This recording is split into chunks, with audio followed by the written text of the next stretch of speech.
What's up, Tom fans? Hey, so I'm back here with another reaction. This one is called Withdrawals. This is a request directly from the comments section. If you have any other ones that you want me to react to, feel free to throw them down in the comments section. Don't forget to like and subscribe. And here we go. The doctor said to talk to him if I wanted to get off my meds, but I never called his office and poured the bottle in the garbage can. I'm stuck in this apartment and I'm anxious like the cops are here. I tried to call like all my friends, none of them are answering. Is this the moment where I can't control it? Got no appetite, I guess the party's over. I can't sleep at night and I keep rolling over, cause my skin is itchy and the paranoia got me worried, sick, and it is so annoying. I've been throwing up, it looked like motor oil, but I chose to quit and now I can't avoid it. The right things to do are the hardest choices. Is this the moment? Man, whew. Okay, so there's a lot to unpack here. So first things first, yes, he's talking about addiction, but this could cross over and bleed into parts of our lives too. One of the biggest ones is when we have anxiety when we're going through something really difficult. It seems to be, and it feels like whenever we're going through something really tough, that all of our friends have abandoned us. That it feels like, I mean, yeah, they're just talking about the itching and stuff because of withdrawals, and those are a real thing. But even if you're not an addict, there's days where I know that you can feel like this. You can feel like it doesn't matter how much you reach out to people, they just don't answer. They're not there. They've been there for 10 years, and then all of a sudden you're going through a midlife crisis or you're going through something. They're not there. So I feel that. Feel that 100%. And Tom, bro, I can't avoid it, the right things to do are the hardest choices. Is this the moment when I need a donor? Liver failing from the liquor pouring, while the room is spinning, it ain't vodka soda. What is almost killing me is being sober. Talk about pitfalls, surrounded by brick walls. This is what kids call withdrawal. Deleted every number from my phone, I'm staying home. Really wish that I was drunk with all my friends. I'm gonna beat it or I won't and overdose. Really wish that I was high with all my friends. Never cared for therapists, my arrogance. dang, that's a tough one. That's a tough one. He's saying deleted all my numbers off of my phone. And this right after he's saying that nobody's answering the phone. What happens when we're angry? What happens when we're hurt?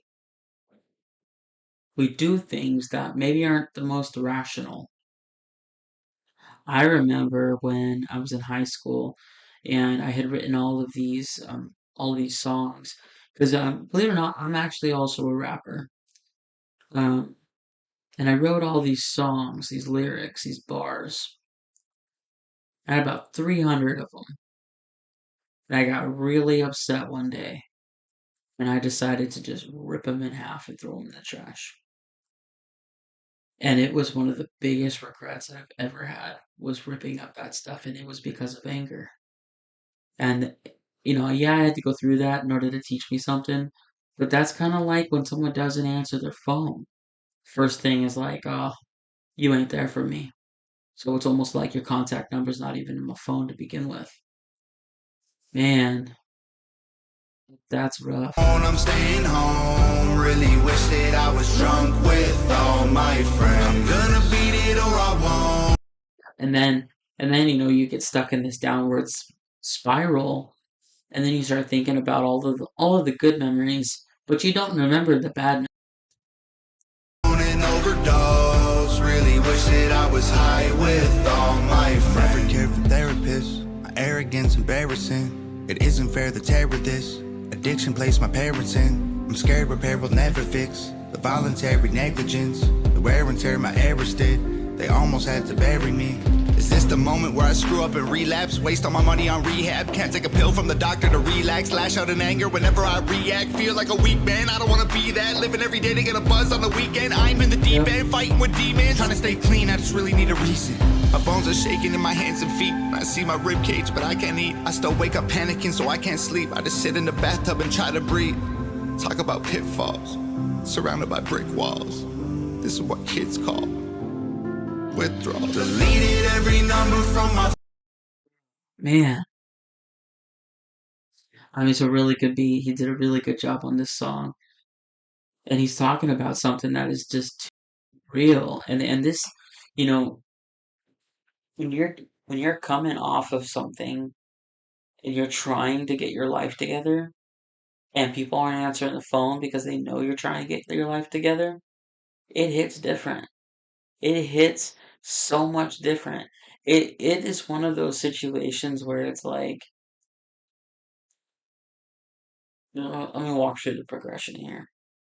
You make some friends. You get in with the wrong crowd. You start doing drugs. You start realizing that these drugs are taking you nowhere fast. You start making changes in your life. People no longer answer your calls because you're not one of the cool kids anymore.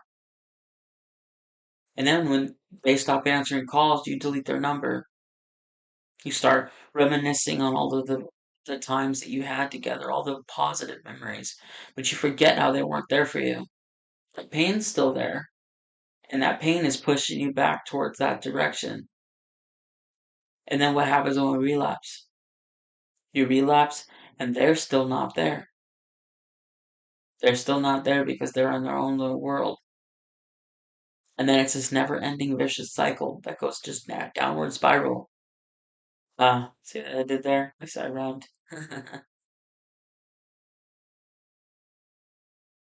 But it's a real thing.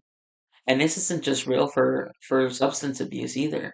This is real for mental illness. This is real for general life struggles. I mean, you think about when someone, is going through a trial or something, and people will say things like, "Oh, I don't want your drama in my life." Well, eventually everyone goes through drama. Eventually everyone has problems. It's I was actually talking to my mom the other day. She was telling me about one of these profiles that she saw on this dating app. She's out there on these dating apps, and we talk occasionally just because I want to make sure my mom is safe. And she told me that she came across this one profile that said, "If you have drama, don't bother contacting me." First thing I thought was, well, I know why that guy's single, because he's wanting something that's not real. The reality is, all of us have some sort of problem. All of us have some sort of drama. And when you do life together, you have to work with what you got. And what you got is someone else's drama. And, there's a saying in ministry that people are messy. And it's true. People are really messy. But that's where the love of God comes in. I mean, the love of God doesn't just help with addictions, it helps with handling, difficult relationships.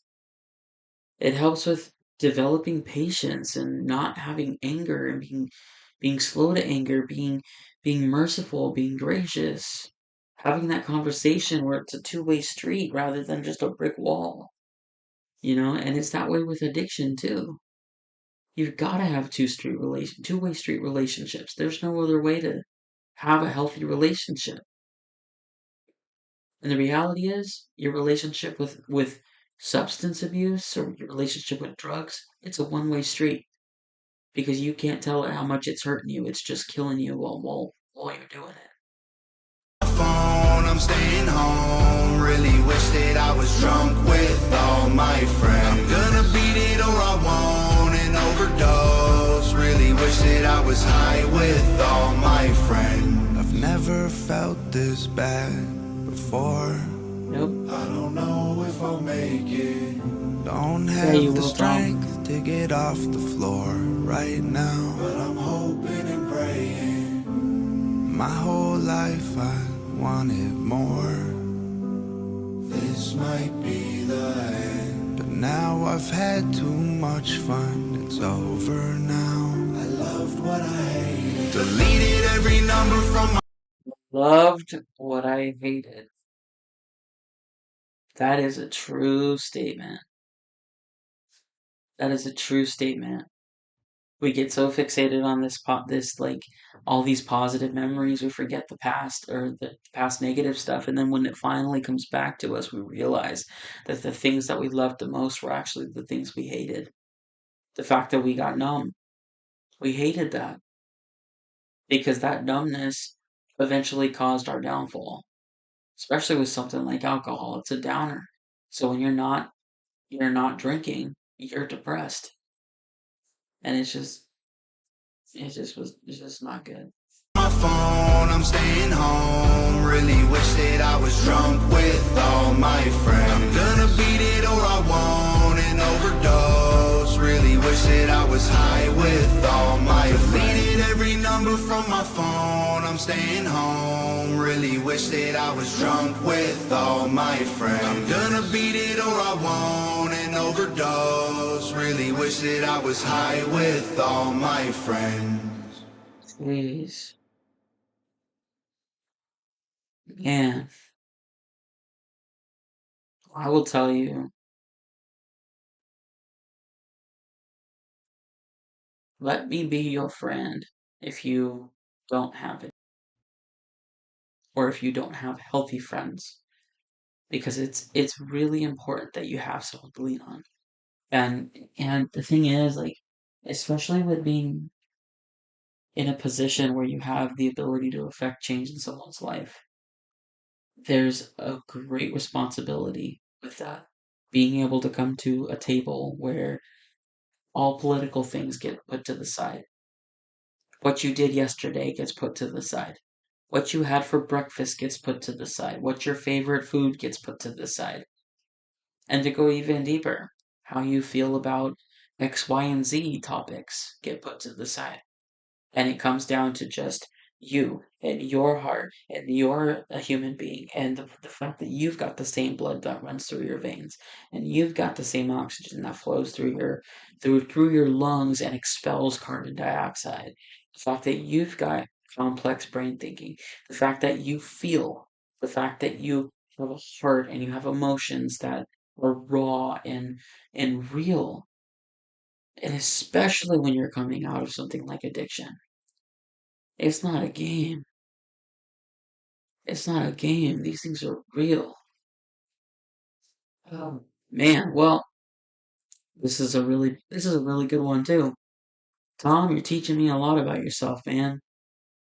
I'm so glad you got out of that lifestyle, and anybody else has gotten out of that lifestyle, I'm really, really, really proud of you. With that being said, see that little comment box below? Give me some more songs to react to. It helps me get to know you guys, what you guys like, and it helps me get to know these music artists too. So go ahead and throw your recommendations down in the comments. Don't forget to hit that like and subscribe. Have a good one.